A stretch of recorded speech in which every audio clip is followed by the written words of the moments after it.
Stanford University.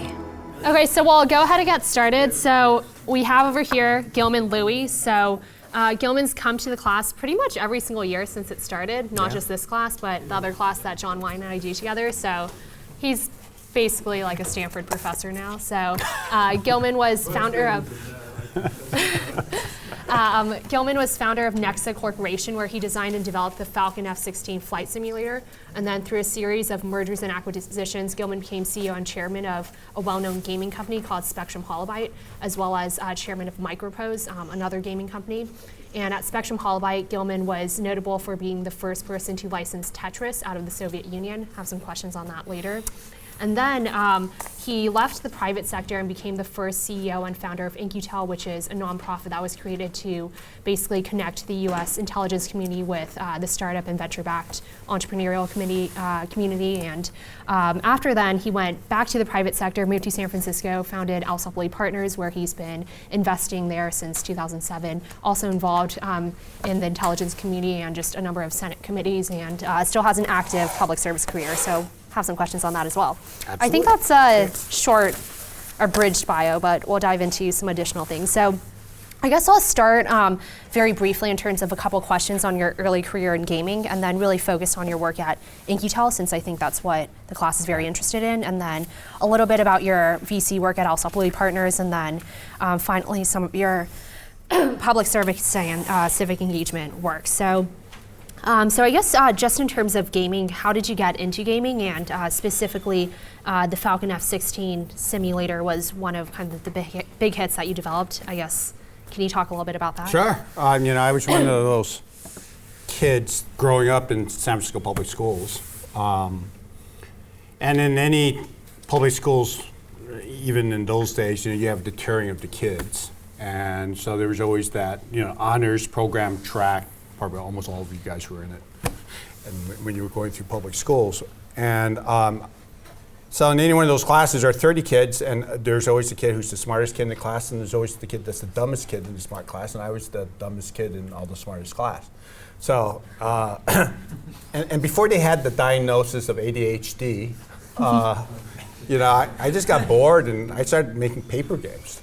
My brother, who served in the Navy, used to sneak me into the local community college and to play the first generation computer games. And back then it was, it's basically you had a cyber system, and you had basically a terminal with paper tape, and I used to play Star Trek 77, Star Trek 73. And you had this thing that go Spock fire phasers. So I said, hey, this is pretty cool. This is a lot more fun than class. I was just told by the school district I still hold the record for the lowest GPA ever to win the Outstanding Student Award in San Francisco, which is like, I had a 2.9 GPA, but that's a different story for a different day. So I took my paper gaming background and combined it with learning how to program. And when the first generation microcomputers came out, the TRS-80s, Apple IIs, the Commodore PETs, I started to write programs for those computers, and recruited my frat brothers, because my frat brothers, you go into San Francisco State, you're not going to get a job afterwards. So I convinced them to work for me for nothing, and said, at least this way you get experience. And so the frat brothers and myself put together the company, and we started publishing games. In those days, it was on a cassette, put it in a Ziploc bag, and you send it to a local computer store, and they put it on a hanger. And that was how we used to make computer games. And Falcon came about because we were at a West Coast Computer Fair in 1978, and all my non-Asian frat brothers decided to go have lunch.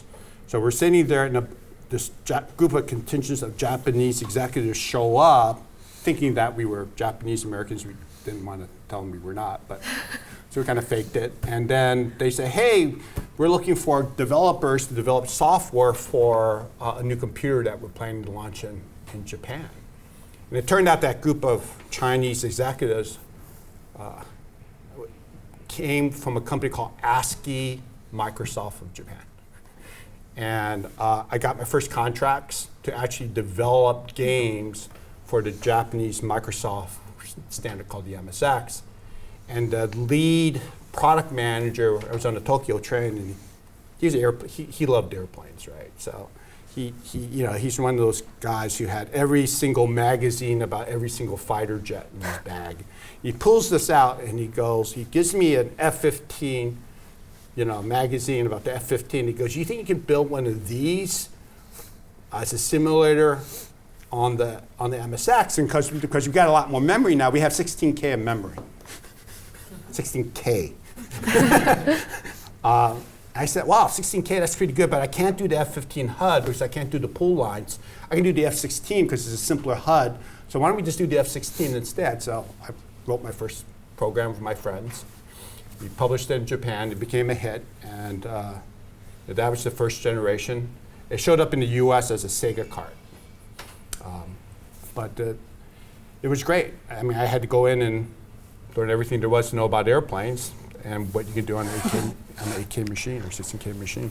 Yeah, so when you guys merged with Spectrum HoloByte and it formed a company called Sphere, and then you were CEO of that, and then the name changed back to Spectrum HoloByte, so won't dive into all of those details, but another hit game that was developed was Tetris, which you first licensed from its Soviet creator in 1987. Yeah. Were there some negotiations with the Soviet government as well on that, or?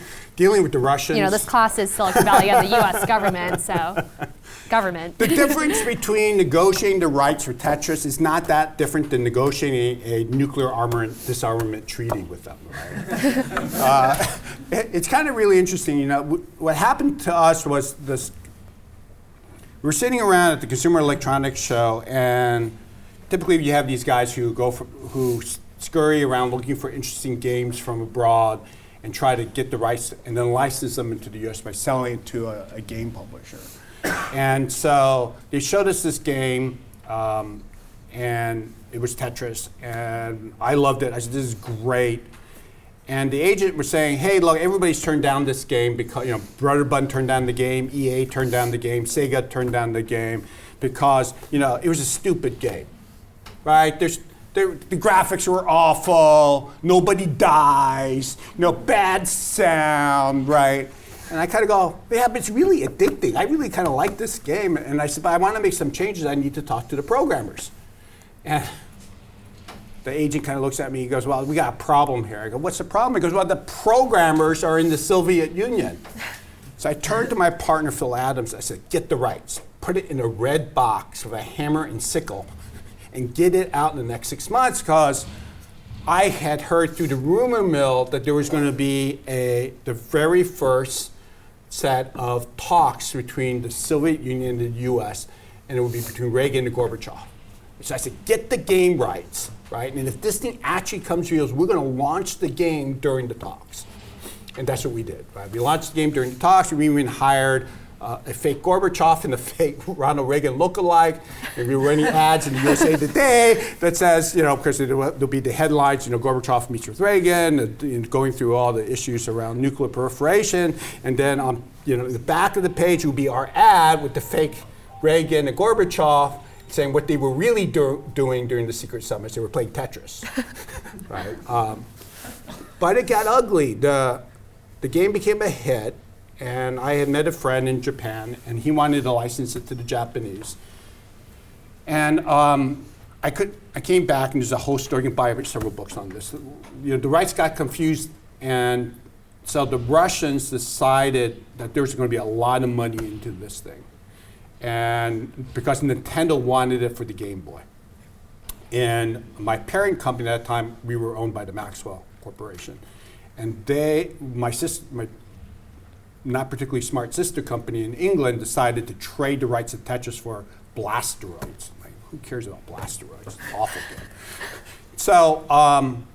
So what they did was they renegotiated the rights in Japan and then went back to Russia and get the Russians to say that the original contract was void, and that which would allow them to get the rights directly to Nintendo. Right, and basically null and voiding the original contract that we have, because their claim was the agency that we were dealing with didn't have the rights to negotiate it, and they were kind of making up the rules as they went along. It all worked out in the end because at least I got my rights protected, because it was, again, the Japanese were good to me, but the other guys got all cut out. Atari got cut out, and the game became a big hit. And the reason why it became a big hit was because it was the first game to ship packed in with the first generation Game Boy. In fact, there's some pictures of Hillary Clinton playing Tetris. She was a hardcore Tetris player. You know, she had her own Game Boy, and she would endlessly play it. So there's actually a picture, you look it up on the internet, for playing on a Game Boy on an airplane playing Tetris. But it was nuts. But the negotiations were tricky. The original programmers got nothing, right? My Japanese friend did a great job continuing to negotiate with the Russians and with the Japanese, and eventually the rights reverted back to Hank, and Hank shared those rights with Alexei. So at the very end, Alexei actually got his due, but he had to wait like 20 years. But in the meantime, during those 20 years, at least he got a chance to get out of Moscow, live in the United States, work at Microsoft, and kind of live the American dream. But it was tricky. So then after that, you held a number of other positions in the gaming industry. You were chairman of Micropose, chief creative officer of Hasbro. But what I'm really curious about is, how did you jump from all of that in the gaming sector to running InQTel? So, my company got bought by Hasbro. Right? We went public, did the classic thing, and then Hasbro came in and bought the company. And I was also on the board of another company called Wizards of the Coast, who produced a game called Magic the Gathering, and then we got the rights for Pokemon, and then we published that, and then Pokemon went crazy, just like Pokemon Go has gone crazy today. Same story, just one was about paper, another one was about your cell phone. So I was the chief creative officer at Hasbro. That's what happened. After the company got bought, they said, we want you to be our chief creative officer and set up our online strategy for all of Hasbro. And I gotta tell you, that is the best job in the world.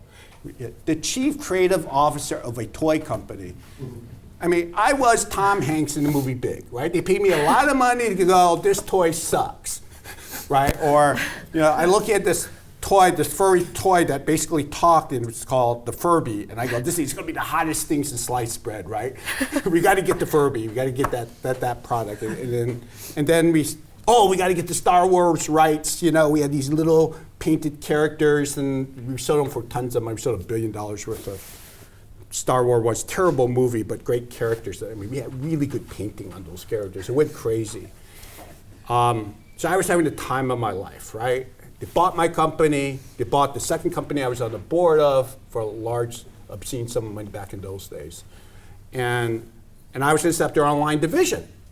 So Hasbro said, okay, look, we'll put together the plan. We're going to do what they called a tracking stock in those days. We were going to create a stock that would be publicly listed side by side Hasbro, that will be the digital media of Hasbro. And they said, we'll make you the number 2 of that company.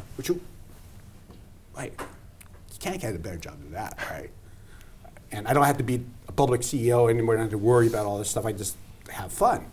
So, Hasbro gets a call from Fortune magazine, and Fortune says, hey, look, do you have any fighter pilots in your senior executive ranks? Because we're going to do this kind of cute article about who's the top gun in public companies, and we got all these former military fighter pilots, right? And we're going to go and spend a day. Fighter pilots in the class. Right. Cool. So we're going to take them, we're going to put them in T-34s over Atlanta and dogfight and see who was the best guy. Right? And has to go, so we don't have any fighter pilots. But we did buy this game company, right, that did this flight simulator. And the writer goes, oh, that's perfect, right? Gamer versus fighter pilot, right? And I was the gamer. So Alan Hasselfeld calls me up and goes, Gilman, we need you to go to Atlanta, represent Hasbro. Don't crash the plane. Right. And at that time, my game became a pretty big hit. Falcon 4, a lot of the military guys were using it. In fact, Falcon 4 was designed originally as a trainer, but we didn't win the contract with the Department of Defense because they said they can't give a contract to a bunch of gamers. So we lost the contract, and I just published the game, and then we made millions of dollars. So many more copies than trainers out there. But so the fighter pilots at the Virginia Air National Guard basically put me in the backseat of the F-16, right? Taught me how to cheat during a dogfight, They would say, if you ain't cheating, you ain't trying, right? So, they taught me all the tricks of how to unload the plane right before the merge, right? And how to get the jump on the other guy. So, here I am, I'm in Atlanta in these T-34s. I have a fighter weapons school pilot who's the guy who's supposed to take it off and land so I don't kill myself, since I'm not a licensed pilot. But I had some time, right? Real military, some time. So I take my controls, and the first guy I had to go against was the head of Heydrich and Struggles Federal Group. And he was an F-15 reservist, brigadier general, former A-1 decorated pilot, right? So if anybody knows anything about airplanes, an A-1 is not that different than the T-34, except that the A-1 has a lot more power, right? And the fighter weapons school guy is F-14 driver, right, who is not used to an underpowered aircraft, he's not used to bleeding off all that energy in a turn. So I go up, right, first time, do left, I'm dead in 34 seconds, right?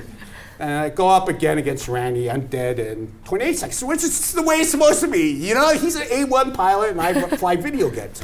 Then the fighter weapons school guy tried to take out Randy, and he was current, but even though he got behind Randy, he could never get into the into the sight. So you just see Randy smiling, laughing. I mean, we're so close, right? Because we were on guns. And then it came time for me to fly against the president of Bombardier, who's a Canadian F-1 pilot. So I ate his lunch. I did a maneuver he totally did not expect, right? And did a snapshot, got him out. And then we land, and then suddenly Randy takes my tape. And, and so I go home. Then I get a phone call from Randy, and Randy goes, hey, I'm recruiting for this job, and you might be really interested. I go, I'm not looking for a job. You can't get a better job. I'm the toy guy. He goes, no. You'll like this job, right? I said, okay, just send me the stuff over, right? Because he's an F-15 driver. I got to listen to what he has to say. So Randy sends me this white paper, and it's titled "The Corporation."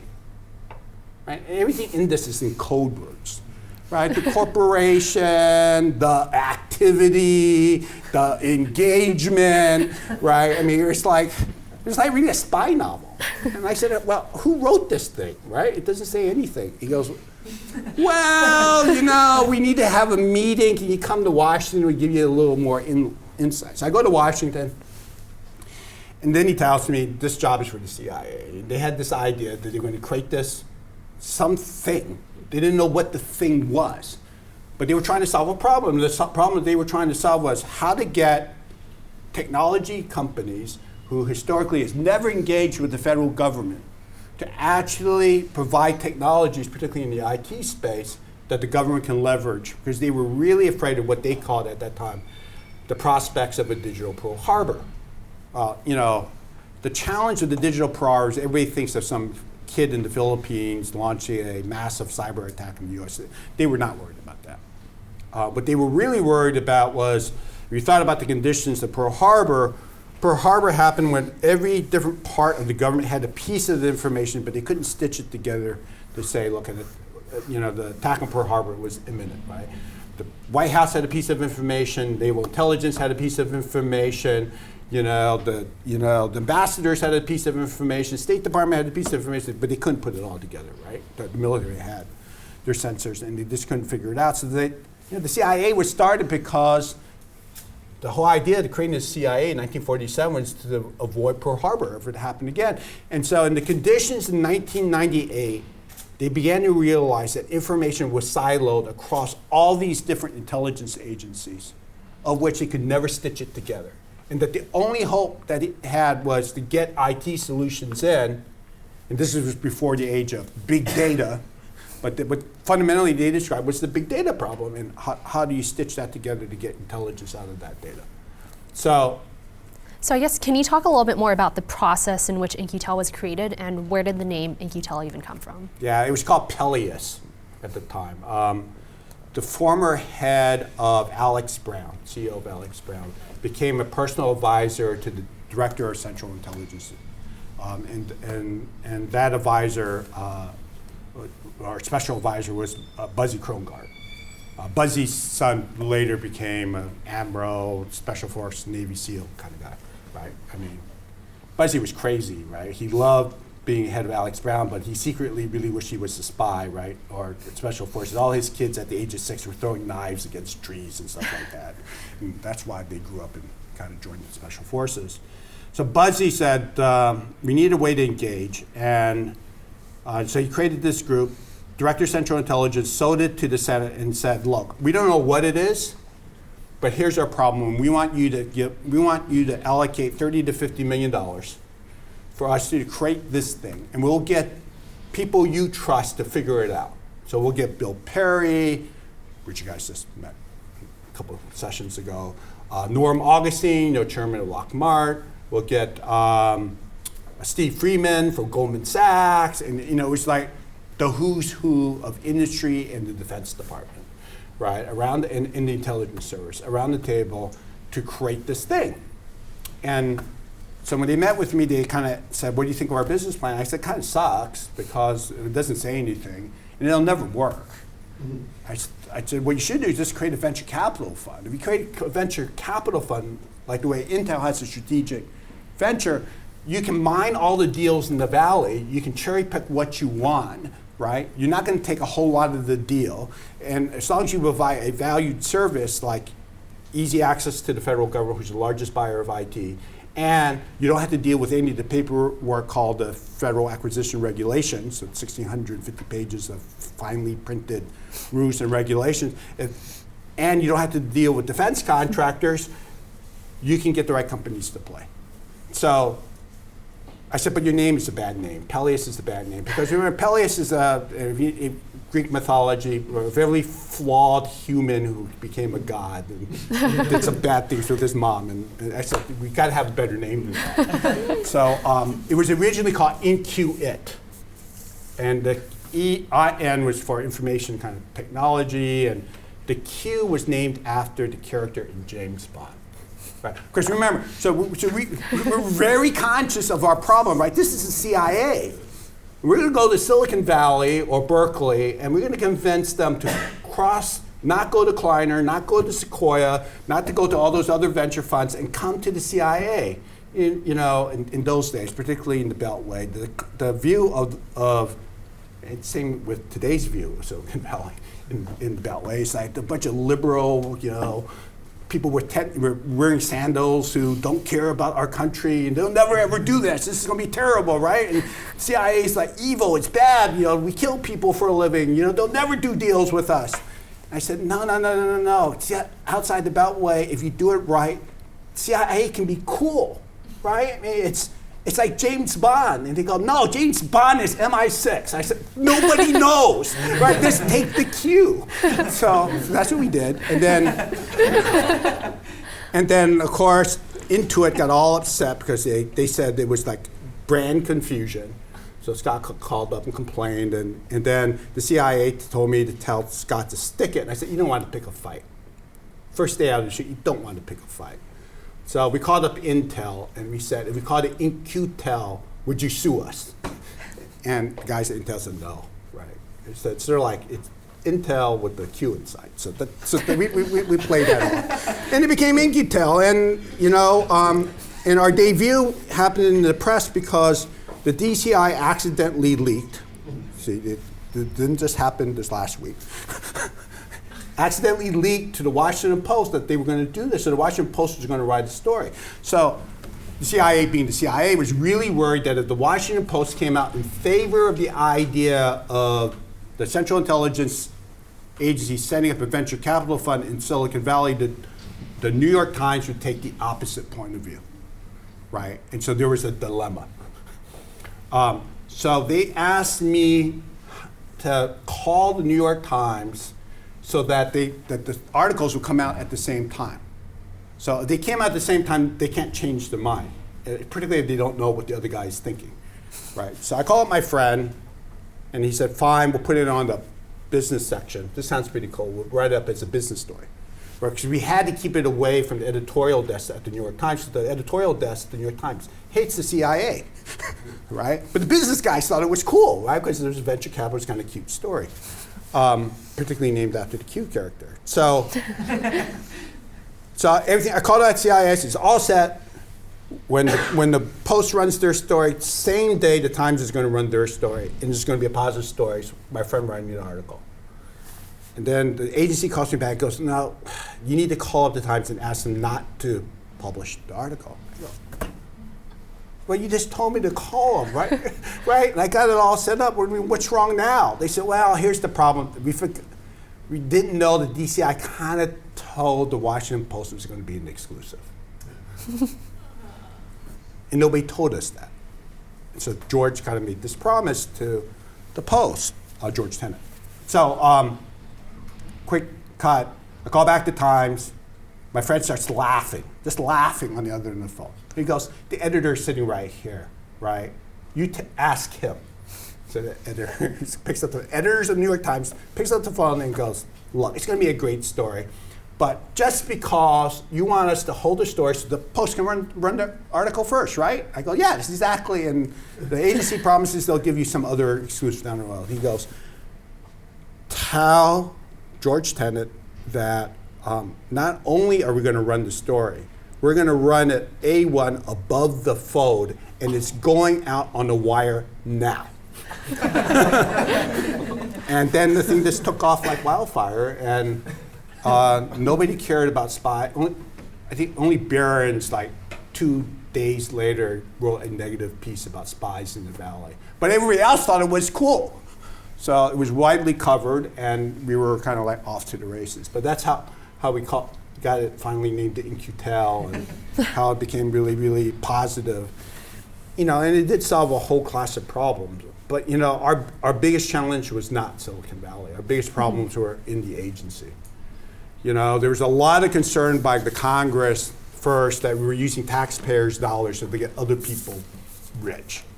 Right? They didn't like that idea. They didn't like the idea that, is this really a fair mechanism? Because government is about fairness. And they were afraid that InQTel would be picking winners and selecting losers.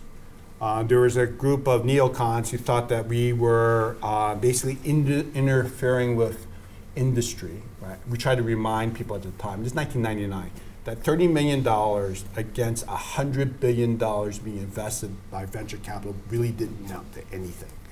Right? So we had, you know, teams of investigations. We had the House Appropriations Committee, Special Investigation Unit, sent investigators down to check whether or not this thing was legal to do. They hired business executives in national security to basically see if this business idea had any legs. They had the Inspector General's office came in and do a complete audit against the CIA. This is my first 3 months on the job, right? I mean, and we cleared that. But the other problem we had was the cultural problem in the agency. Yeah. And so I guess one more question on that. Yeah. So like one of the concerns of Congress was that InQTel would make so much money, just like profits from unicorn type investments, that it might fund operations that they don't have any oversight over. So I guess what was kind of the solution to that? The agency would never do that.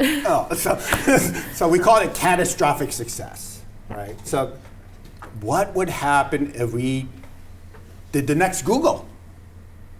Right? So the big concern was, if we give you $30 million and you come back with $3 billion, right? Now you got a new problem because the CIA has a slush fund. So the House Appropriations Committee was very concerned about that. Not just the slush fund. Let's say you didn't make that kind of money, but you got something in between. You could self-fund this organization, which means you never had to go back to the Congress for ever getting any more new appropriations. Now, I would think that would be a good thing, right? I mean, most people would say, look, taxpayers' dollars, give it one time, make enough money, right? We never have to use another dollar taxpayer again. Wrong. Congress goes, it's our only way to control government is to control the budget. So unless we're giving you money, we have no control over you. And we're never going to give up that control. So you have to promise us that you never make too much money. You have to promise us. You can't make too much money. If you do, it'd be really bad. And so we actually tried to design the model so that we wouldn't make very much money, right? So we said, okay, we won't buy shares, we'll buy warrants. We'll only take a little bit in warrants. We try to structure it as some sort of contract. no matter how hard we tried, we made money. Right? We did Google Earth, Keyhole, which became Google Earth. We did Palantir. I mean, we had like 8 public companies. But we came out with a structure that everybody just agreed to. The structure was this. The CIA did not want to see the money go back to Treasury. So the agreement with the Congress says any proceeds was in the nonprofit, and it's up to the nonprofit to administer, and it won't go back to Treasury. The CIA was concerned that this would become just a money production exercise that people would just rob their funds out of, right? Or even worse, cut the CIA's budget and balance it with the proceeds from InQTel. CIA had to get the promise from InQTel that we will never give the money to the CIA. Then what do we do with the money? So the deal was it would be used for research and research activities as directed by the independent board of InQTel on behalf of the intelligence community, but cannot be used for investments. So all the proceeds are used to fund special projects now, things like Project Cosmos, getting people together to think about space, working with companies around big data. So that's how they're using the proceeds. But there were a lot of hurdles that we had to overcome, right? But I would say the toughest hurdle was still in the building, because we were not trusted in the building by a certain percentage of the building. Yeah. I mean, the S&T guys loved us. Science and technology folks, they loved us because it's kind of their initiative. And then the analysts thought this was pretty cool because the analysts liked information, they liked new tools. Director and operations hated us. So they basically pulled me into a room and told me I was the equivalent of white whale shit 20,000 leagues underneath the sea, that there's nothing I could do that they could ever use. They already had the best technologies because they had all these defense contractors, and I had stolen their money, and that anything that the West Coast would provide probably wouldn't work anyway, and it would get them all killed, so get the hell out of here. Right. So, so I take that meeting and go up, DCI goes, how'd they go? I go, well, I think I just got my first hazing. But from their point of view, they were right. I mean, we never were in the field. We didn't understand their business, and if it didn't work, people would get killed, right? Or the wrong thing would happen. So the DCI, in response to that, said, okay, your job now is to spend half the time in the building or out in the field, and half the time doing venture capital. And Buzzy was really smart, because Buzzy said, unless you get and warm up to the DO and understand their business, you will never be trusted. And you should go after the young case officers, the younger next generation, because they're going to be much more open-minded than the old guys, and you're going to earn their respect. So my first 2 or 3 years up until 9/11 was kind of building that bridge of trust, right? Getting inside that circle of trust. But 9/11 really changed everything. Yeah. So I guess how did InQTel change after 9/11? Well, before 9/11, we were a great experiment, right? It's kind of cool, sidebar thing, look at some cool tech, see what companies we can engage with. 9/11 was like this moment where we just got our ass kicked. I mean, my office was on the top of the Twin Towers in Arlington. It was the USA Today Towers. And it was a straight view shot right into the Pentagon. And my staff watched that plane do that turn-in, because the Twin Towers in Arlington is the turn-in point for Reagan National. That's where everybody used to sight in before they go on the final approach. And so what was rare was this plane went behind the building rather than in front of the building. And my staff just watched that plane plow in to the Pentagon. Now, I wasn't there. I was in the special meeting trying to figure out what the threats of 2015 were going to be, and then everybody rushes in the room and goes, we don't need this meeting anymore, we just figured it out, right?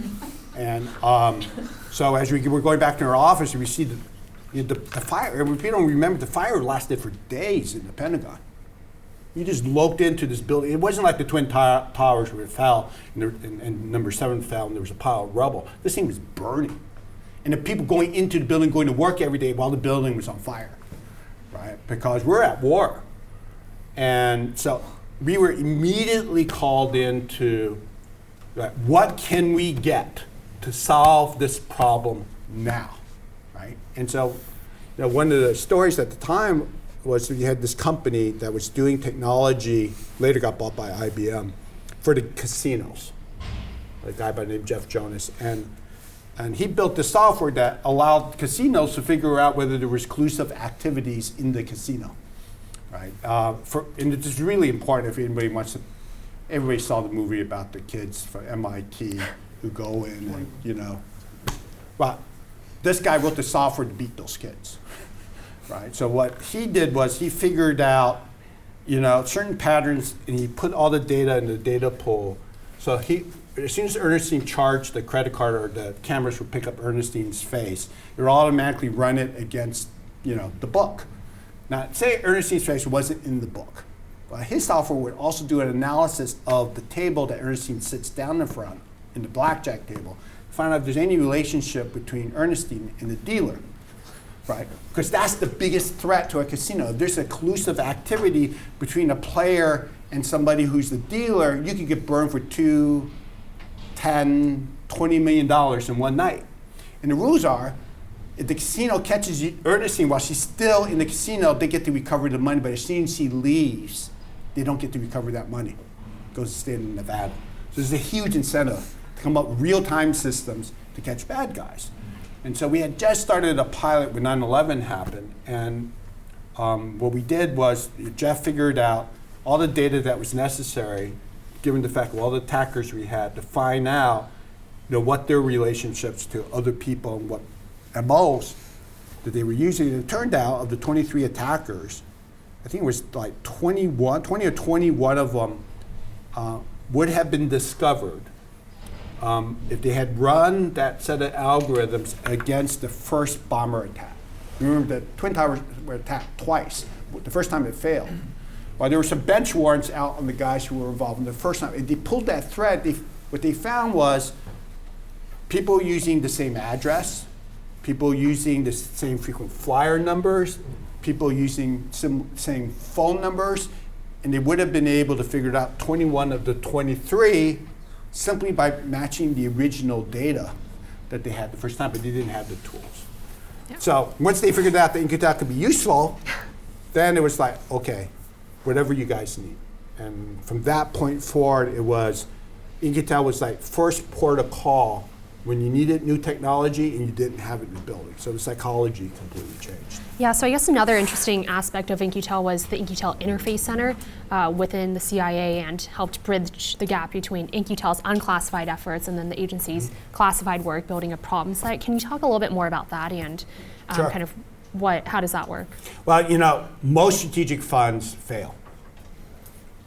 They don't accomplish the mission, right? I mean, people don't like to talk about it, but when a corporation sets up venture funds, it's typically a bunch of VPs, usually somebody not good enough to run the division, right? Or some maverick who's kind of a pain in the butt. Or somebody from a finance department saying, hey, let's do a venture fund. The problem with most strategic funds, not all, but most strategic funds fail because they have no strategic value to the corporation, because they're investing without any direct links into the operational part of the enterprise. Right? So the line managers go, look, I don't care about what you invest in. I don't care about what the startup is. I got to produce on my P&L every single day. And if I get stuck with your stuff, I'm not doing what I'm doing. And then if I take your stuff and it's successful, right, you get all the street creds for it. Because VPs and big corporations are all competing against each other for budget, right? So one of the things that we recognized when we set up InQTel was we needed a fast track to get the technology into the building, because look, our job wasn't to make money. Our job was to find technology that would actually be in operational use. Again, DCI, being very smart, chose the very best officers, young officers on a career track. Now, how many here have been involved with government and the military? Okay, so there's a ranking system that goes, GS, the GS schedule goes up to 15, and then you become senior executive or senior intelligence officer, which is the equivalent like becoming a general, right? SIS 1, 2, 3, 4, 5. So what they did was they got all these 15s who were the best and brightest, who were about to make SIS 1, and said, we're going to pull you out and you're going to do InQTel. The reason why they did that was, one, not only to help transfer the solutions that we found, because they knew they had the personal networks in the building to know who to avoid in the building, right? Because in any group, big enterprise, it's like the groups are really, they're always smart people around the table, but there's smart people around the table who are designed to kill you, and there's smart people who want to make change, right? So they were able to say, don't talk. In fact, my first trip to New York, I had the person in charge of the New York field office pull me aside, who was the former deputy DO and former deputy DDI, said, here's a list of names. And I go, oh, this is great. This is the list of guys I should work with. These are the people to avoid in the building. Never, ever, ever engage with these people. They are smart. They will make you do studies. They will give you pies, and they will bury you in a hole. Right? So what these young officers did was find all of the change agents in the buildings and cut deals with them. But the other thing that we did that was different was we allocated a budget that group got to spend at the line level. It says not only, if you take this technology, we'll give you money to actually implement. We'll give you head count to actually implement it, right? So they gamified the system, because what they were smart, what they figured out is as soon as people knew that these guys had extra budget, everybody wanted the game to get the extra budget, extra head count. So those were the trades that were made. So you had trusted people in the building who knew all the networks that would work or would stop us.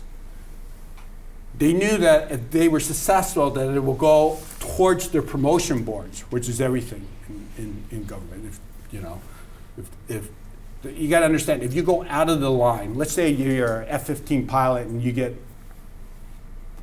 your next stint is with the Pentagon. Well, that sucks, right? Because your peer group gets to continue to fly planes for the next tour, right? And then when you come back and you do the evaluations, they're going to be ahead of you relative to your peer groups. Nobody wants to be pulled out.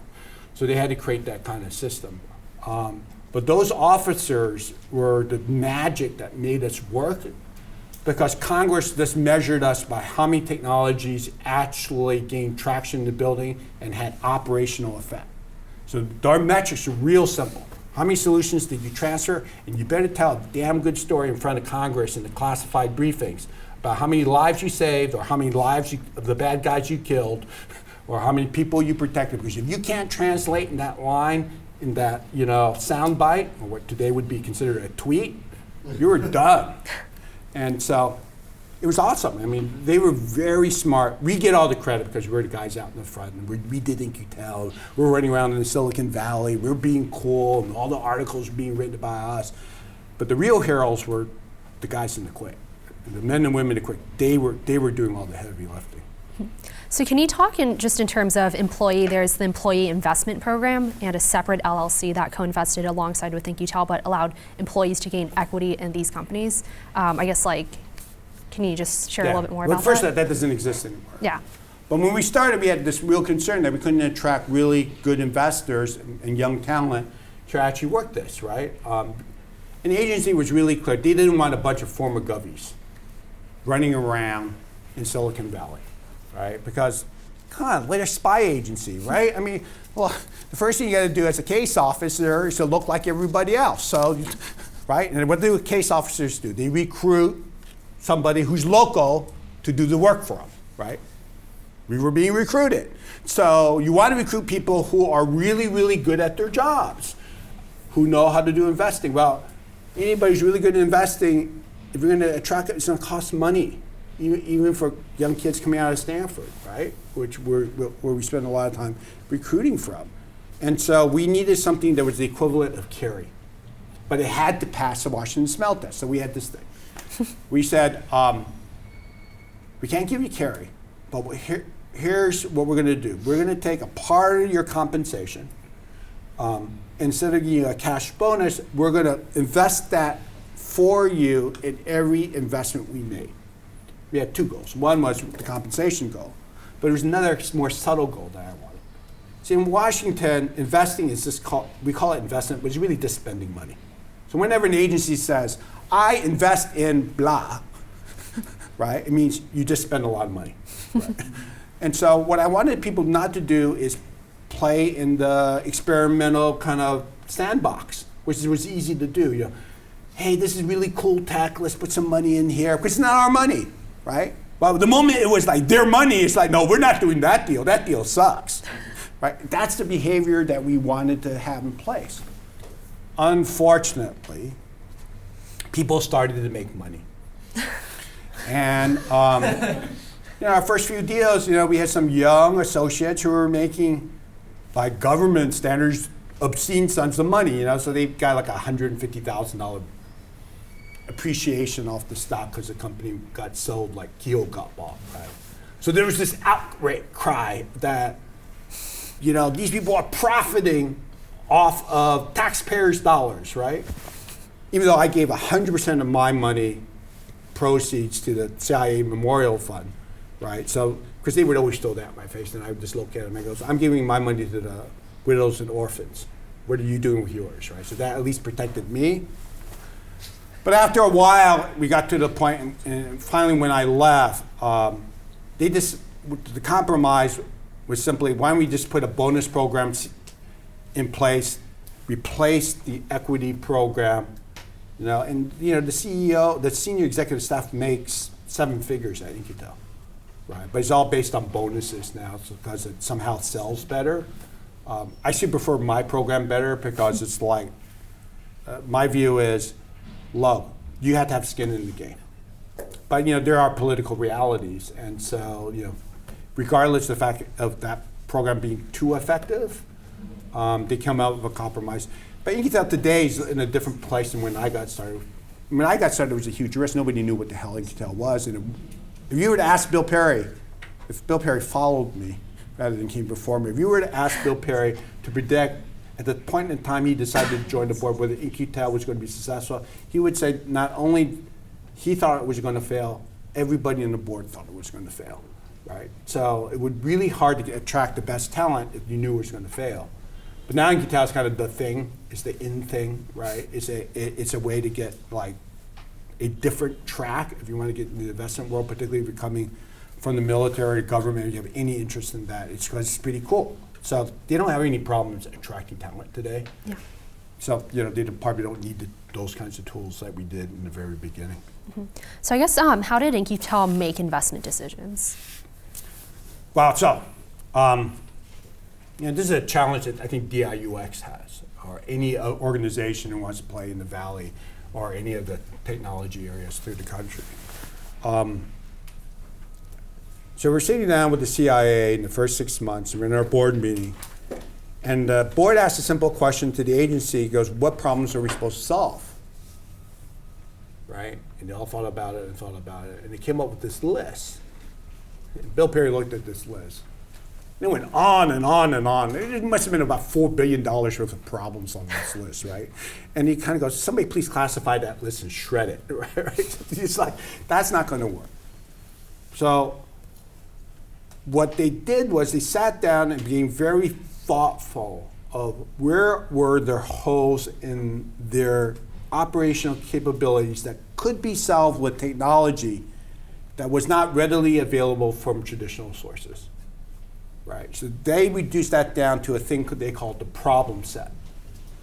The problem set was very useful for us because the problem set allowed us, because InQTel was designed that a handful of us had clearances, but most of the people did not have clearances at InQTel. And the reason for that is the moment you get stuck with a clearance, you know too much, right? So, but if you know nothing, you can speculate all you want. So if Ernestine didn't have a clearance, she could talk about something that she saw on 24 and say, wouldn't it be cool if you had this, this, and this, and there might be this event, crisis, and if we had this technology, we can avert this crisis. I could not say that because I have knowledge. And even if I was just speculating like the way Ernestine would be speculating, everybody assumed that whatever came out of my mouth was no longer speculation. So a small group of us would take that classified problem set and translate it into an investment thesis. Give you an example. We had a problem with our cables. Cables are our official communication system we use to communicate with people in the field. The State Department uses the cable system. The military uses the cable system. There are classified versions of the cable system, right? And I said, email. this is like email, except it's all in caps, right? But it's this email. So we're going to change this from a problem set relating to cables, and we're going to go out and go look for email solutions, right? Or we got this thing about spy satellites, right? How do we go like analyze all this imagery, and how do we get analysts to use this? But we can't talk about it. It's all classified.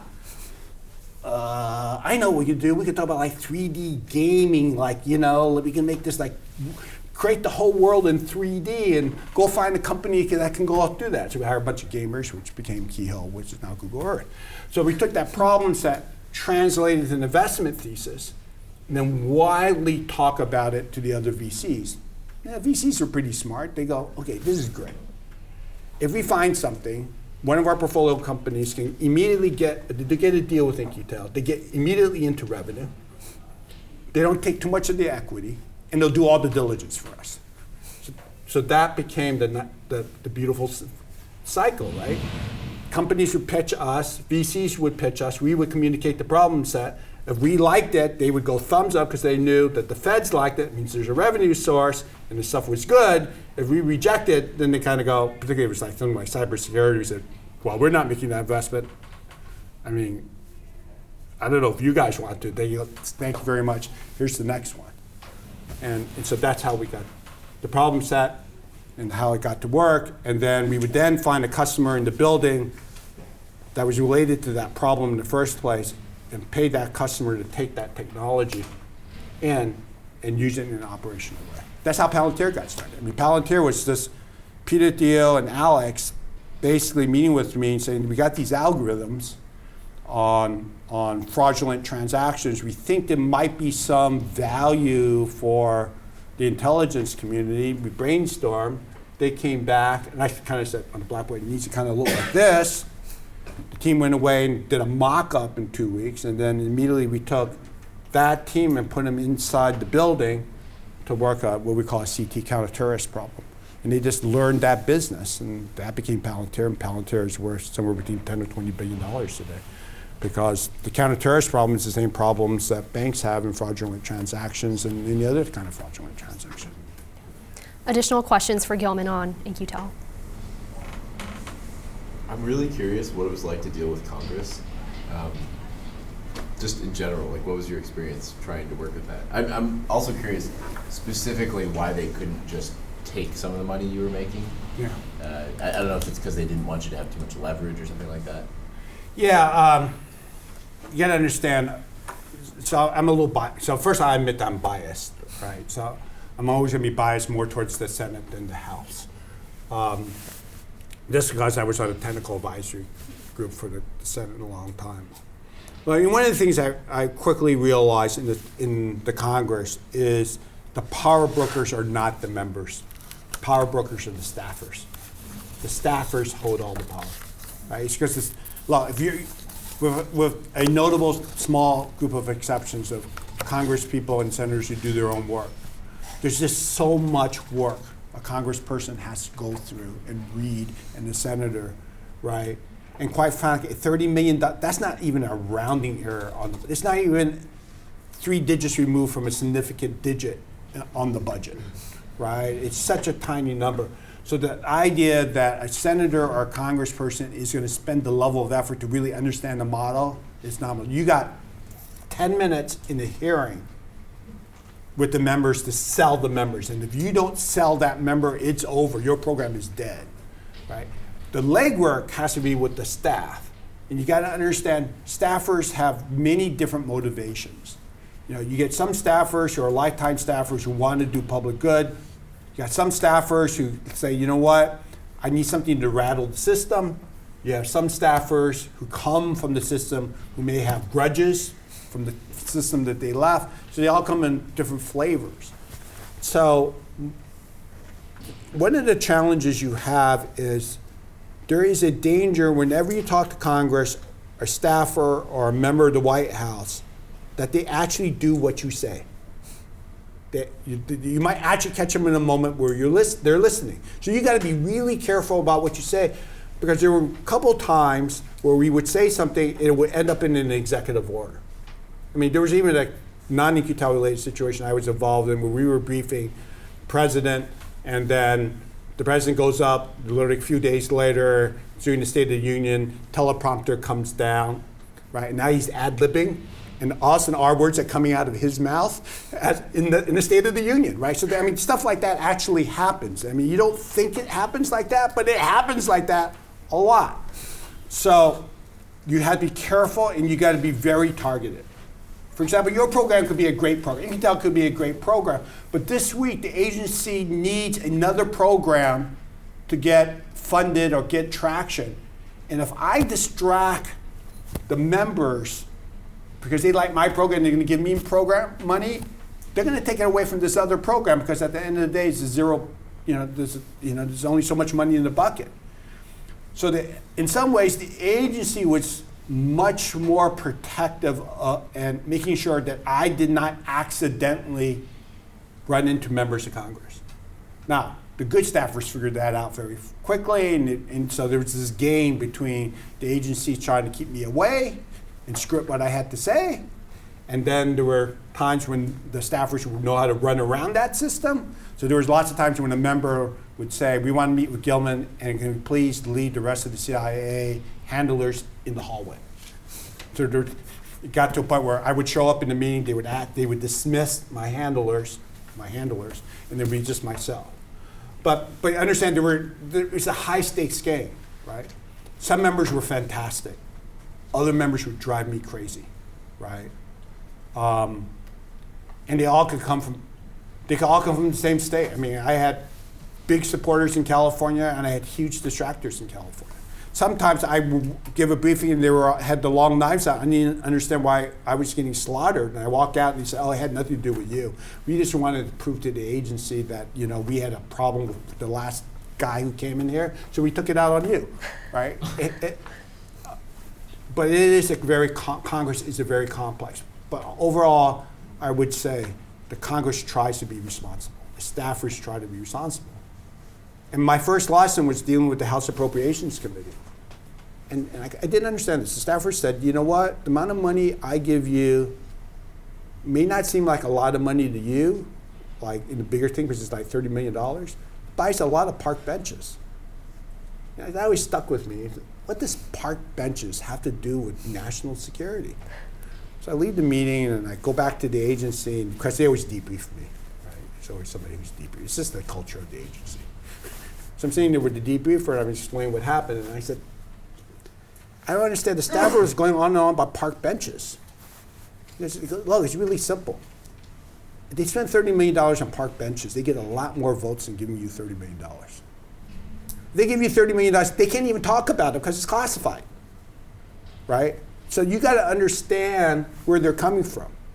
So I had to learn that. And it's not something that's obvious. It's not like you can watch a movie called Dave and go to Washington and suddenly like, well, I don't understand why people don't understand this. Because everything moves something else. Every gear turns another gear. So you got to be careful with your mouth when you go there. Now sometimes the agency didn't mind me kind of shooting off of my mouth because I could say things, and they can basically say, well, we can't control what he has to say. Right? I mean, he's from Silicon Valley, right? So they can protect me by saying that I was kind of naive in my approach, but allow me to say things that they couldn't say. But it's a very interesting system, and it's very foreign if you spend all your life in Silicon Valley, or even in the military. I mean, anybody who's been in the military, you sat around, I remember, I went at the agency and they said, hey, look, you got to learn how to use guns. I'm from California, right? What do you need to use a gun for? I'm not going to go out in the field and shoot people. They go, look, if you can't shoot, nobody's going to talk to you, right? So, they worked it, right? I had to learn how to drive the way the military guys drive. I had to learn how to shoot. I had to learn how analysts do analytical briefings. I had to follow the PDB around. I got to tell you, it was actually a better job than the Hasbro job. In fact, the DCI, his last line he sold me on, the line that was the closer, that convinced me that I should join InQTel and walk away from Hasbro. So he turns to me and he's trying to convince me to take the job, and he says, look, here's the bottom line. We just have better toys. Right? And I would say today that in spite of my love for toys and Hasbro, CIA has much better toys. Can you compare and contrast InQTel model with DIUX? 'Cause it seems like similar. DIUX is on the fast track for funding to get tech or solutions to the government, to the military. Seems like there's a difference there. Yeah, there's a slight difference, right? So, first of all, it was interesting when General Petraeus came in and kind of took over the CIA. The joke in the building was, hey, after we briefed General Petraeus, I don't know if this is true or not, but after we briefed General Petraeus and he looked at the budget, he goes, oh, that's really, really cool. He thought that was like the spy project budget. And he goes, well, show me the rest of the money. Because he came from DOD, and he goes, no, that's it. That is the budget, right? I mean, the scale of problems between DOD and Intel agencies, DOD just dwarfs it, just dwarfs that budget. So for DIUX to be effective, right, the question is, how does the SecDef want to use DIUX in the mission? What is the mission? My mission was pretty straightforward. I got to get IT in to prevent digital Pearl Harbor, right? I got that one. That was pretty easy to figure out. DOD is a different beast. DOD, look, the procurement cycles are much longer. The budgets are 2 orders of magnitude bigger, right? To have long-term strategic impact in the DOD means you have to affect the POM, right? Which you have to get back to, right, the strategic initiatives. Strategic initiatives in DOD take 10 years. 20 years. I mean, think about the time it took when the F-35 showed up on the drawing board, right, until it got its initial operating condition, or the F-22, right? It takes decades. So the measures of success and impact are going to be different on DOD than the IC, so they can't just graft the InQTel model into DIUX and say, just do what they do. I mean, yeah, they can go around and buy onesies and twosies and cute technologies like the way InQTel does. But it's not going to affect the services the same way. I can walk into a group of analysts working a CT problem and say, here's a great piece of technology, give it to them and have immediate impact, right? Because they're going to use it, they're right there. Who do I give it to if I'm DIUX? I got to negotiate with the services. And then the services have to figure out which units are going to use it. Do I send it out to the COVCOMs? Do I send it out to the brigades? Do I give it to the Navy? Okay, there's any space on the ship? And it's a different class of problem. So those guys are very committed to moving the needle. And a lot of it, their success is going to be based upon how DOD uses them, not in their ability to create a model of engagement with the Valley. I suspect they will have no problems engaging with the Valley. I think their biggest challenge, as was my biggest challenge, but they're like 2 orders of magnitude bigger, is once they find it, right, how does it really move the needle in DOD? Yeah, you can tell a story that this brigade over here used it, the Stryker Brigade used this piece of technology. That's great. I mean, that's nice. It gives you some cute brownie points, but does it really move the needle for DOD? And when you think of DOD's real challenges, we're going from the world that we know, right, which is boots on the ground, to this weird new world, right, of asymmetric warfare, to cyber, to information operations, right? We can find ourselves easily in a Cold War 2.0, proliferation of different kinds of nukes that now almost anybody can produce, right? In a handful of years, where automation and AI becomes the determining factors of who wins and who loses. That's a completely different fight. I mean, it's the equivalent of us today saying we need to build more battleships going into World War II, and somebody says airplane, right? And so their challenge is not finding the next piece of technology to make the battleship better. Their challenge is going to say, what's the equivalent of airplane to the DOD today as it was in World War II? That's a much bigger challenge. So it's a hairy job. R&D from the public sector has decreased compared to the private sector, as we all know. And all these DIUX and InQTel start to appear. And how do you see the relation between Silicon Valley and IT communities and the government in 10 years? Where is this going? Well, the good news is I don't think there are going to be a lot of InQTel. I mean, there'll be periods and times where everyone wants to do a venture capital fund, Department of Energy, Department of Ed, everyone wants to do a venture capital fund. That'll sort itself out. I'm not worried about that. Though it does create noise and conflicts, confusion, right? Here, I'm from the government, I want to invest in you. It kind of creates its own unique problems. I think the real issue of Silicon Valley is in the government, particularly in things like the intelligence community and the Defense Department and eventually law enforcement, is the relationship of Silicon Valley's view of whether they believe in the mechanisms and the institutions that are asking them to support.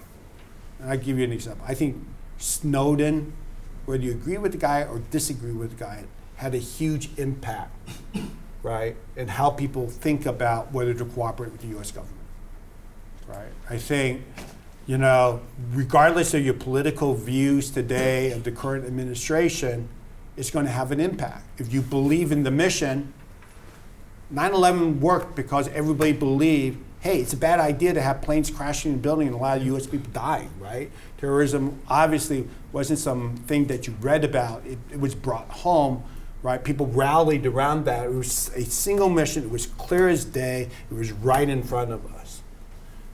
If those lines get confusing, people are just going to check out. They're going to say, you know what? I'm not going to let my data be shared, right? Because I don't know how that data is going to use. I'm not going to give my technology because I don't have confidence that you're going to use that technology appropriately, right? In my view of where I think this country should go. So I think over the next 4 or 8 years, regardless of this administration or the next administration, the real challenge of your question for 10 years is whether or not people have faith in institutions who are using this technology. One of the things I say is, technology is just a tool. But just like the Germans, right? I mean, it's sort of like World War II versus the U.S. Let me get back just one step. So I'm the chairman of the Federation of American Scientists. Federation of American Scientists used to be called the Federation of Atomic Scientists. The Federation of Atomic Scientists were all the scientists involved in the Manhattan Project who sat down one day and said, we just invented this thing that could end the war. At the same time, we have created this thing that could be the instrument of death.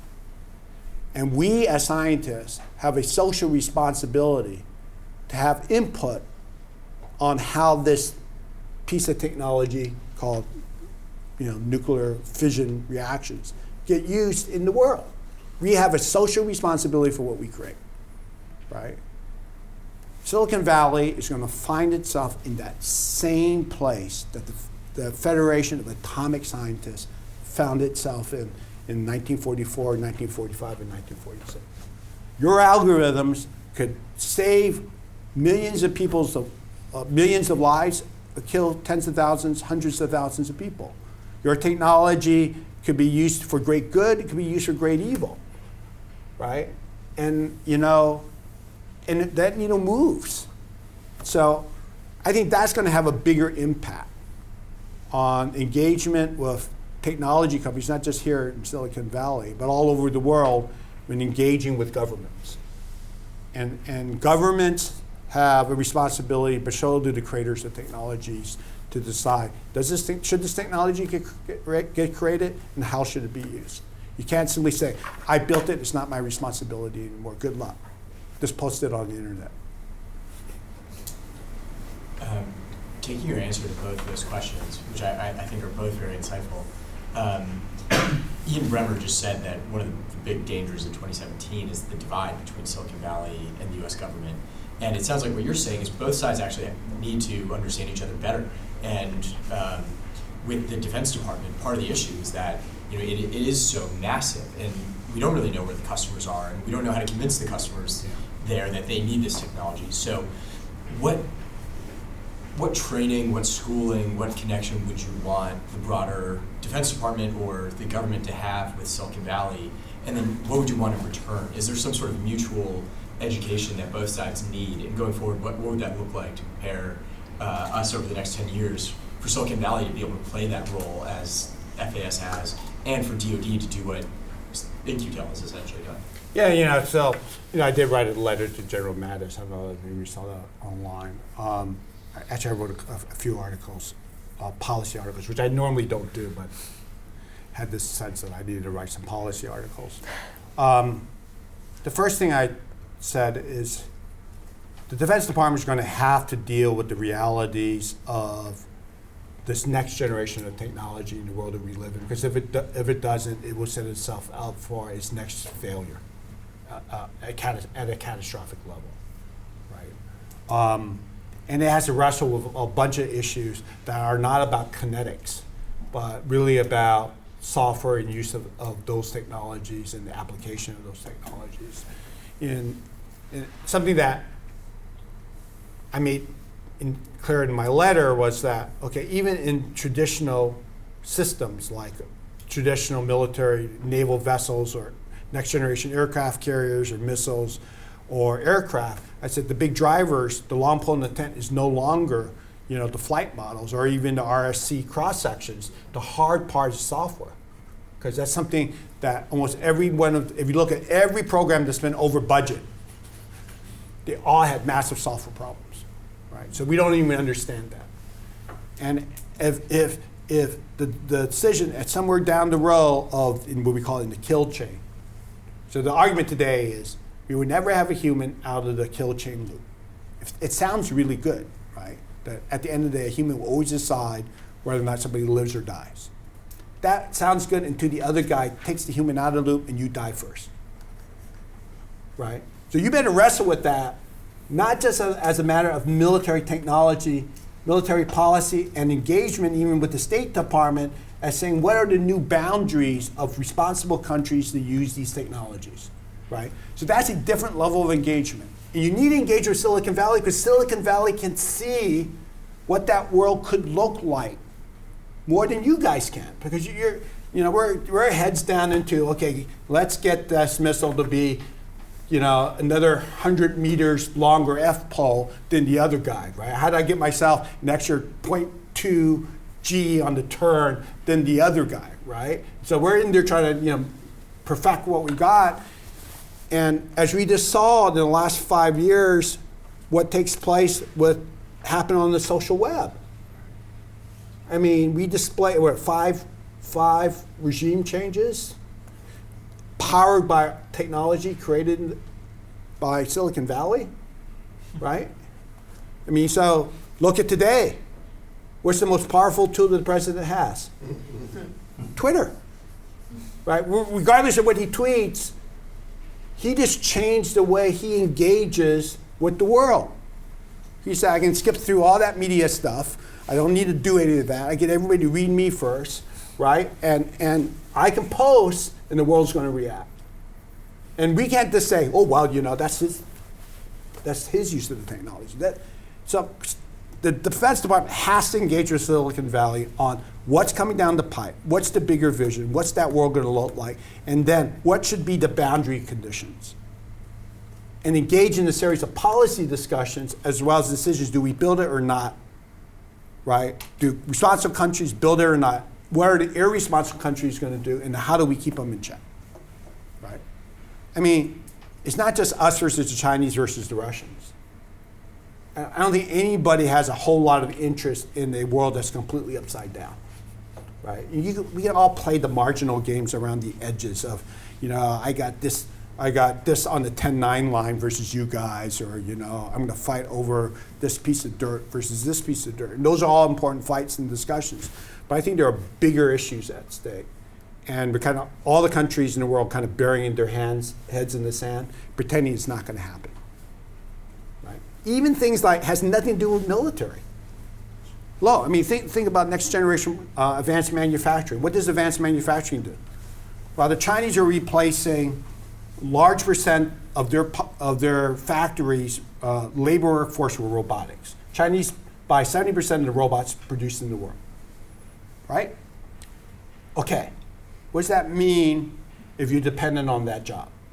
We talk about getting manufacturing jobs in the US, right? So we're gonna move all the factories to the Chinese have no problem moving their factories to the US, they just move their robots to Arizona. Okay, that doesn't help I mean, on some level, that helps on a political level, but it doesn't really address the problem. Now, let's add that with a 10 to 15-year lifespan improvement because of better health care that's provided in the world. So now, what does that mean for natural resources? Right, because most fights are over natural resources, oil, water, land, right? That's going to have an impact on DoD. So DoD can't just go mano, my weapons are better than your weapons, my cyber guys are better than your cyber guys. They better start paying attention to economics. They better start paying attention to how technology is going to impact forces of labor and supply chains, right? The whole fight over the South China Seas is about free lanes because all that shipping goes across those waters. Well, what happens when nobody needs to manufacture anymore in China because we can go down to the corner, copy 3D printing thing, get the thing printed. I don't need labor to be produced overseas. So all of this is going to have an impact. DoD needs to take a step back and look at the bigger picture. Right now, it's really hard to do, right? Because the budgets don't allow us to do it and the cycle times don't allow us to do it. So unfortunately, we're out of time, but thank you so much, Gilman. Thanks.